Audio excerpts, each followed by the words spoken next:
नमस्कार बंधुरा सबाइके आमार मनेर मतो रान्नाते स्वागत जानाई। तो आपनारा सबाई खूब भालो आछेन आशा करी।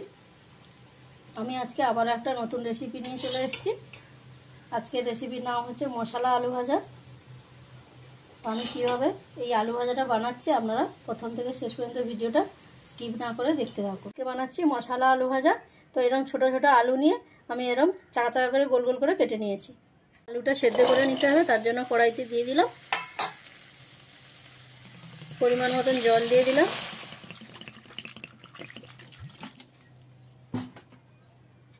परिमाण मतन लवण, परिमाण मतन हलुद दिए दिलाम। ढाका दिए सेদ্ধ करे नेब। आलूटा किछु समय सेদ্ধ करे निয়েছি, ढाका खुले दिलाम। आलूटा खूब सुंदर सेদ্ধ হয়ে গেছে, নামিয়ে নিলাম। এবার আলুটা ভেজে নেব। তার জন্য কড়াইতে সরষে তেল দিয়ে দিলাম। তেলটা দিয়ে ভালো করে গরম করে নেব। এটা আমি খুব ভালো করে গরম করে নিয়েছি। এবারে এর মধ্যে দুটো শুকনো লঙ্কা দিয়ে দিলাম, 5 ফোড়ন দিয়ে দিলাম হাফ চামচ, দিয়ে একটু ভাজা ভাজা করে নিলাম। দিয়ে এরপরে এর মধ্যে সেদ্ধ করে রাখা আলুটা দিয়ে দিলাম।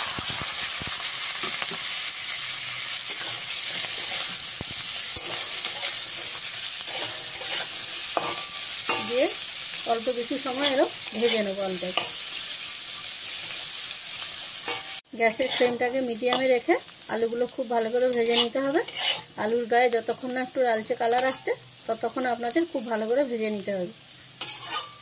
আলু ভাজাটা আপনারা অনেক রকমভাবেই ভেজে খেয়েছেন। আমি যেভাবে বানাচ্ছি আপনারা সেইভাবে একবার বানিয়ে খেয়ে দেখুন, খুব ভালো লাগবে।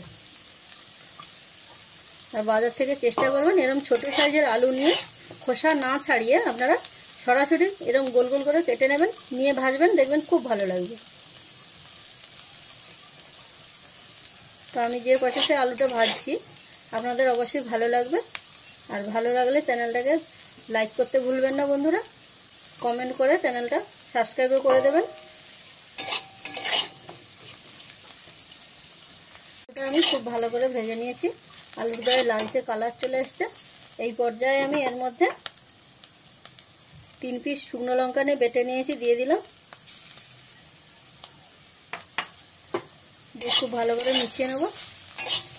আপনারা এই আলু ভাজাটার মধ্যে লঙ্কা গুঁড়োটা ব্যবহার না করে লঙ্কাটা বেটে দেবেন ভালোভাবে। পেঁয়াজ এবং লঙ্কা দুটোই বেটে দেবেন। লঙ্কাটা দিয়ে খুব ভালো করে মিশিয়ে নিয়ে অল্প কিছু সময় ভেজে নিয়েছি। এবারে এর মধ্যে আমি 1 পিস ছোট সাইজের পেঁয়াজ নিয়ে বেটে নিয়েছি, দিয়ে দিলাম। ভালো করে মিশিয়ে নেব। যে পেঁয়াজের যতক্ষণ কাঁচা গন্ধটা না যাচ্ছে ততক্ষণ আমি ভালো করে ভেজে নেব।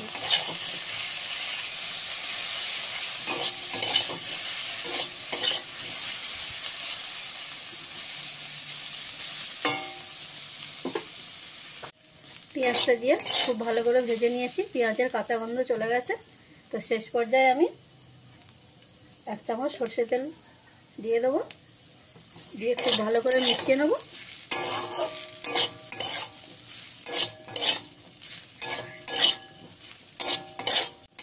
খুব ভালো করে মিশিয়ে নিয়েছি।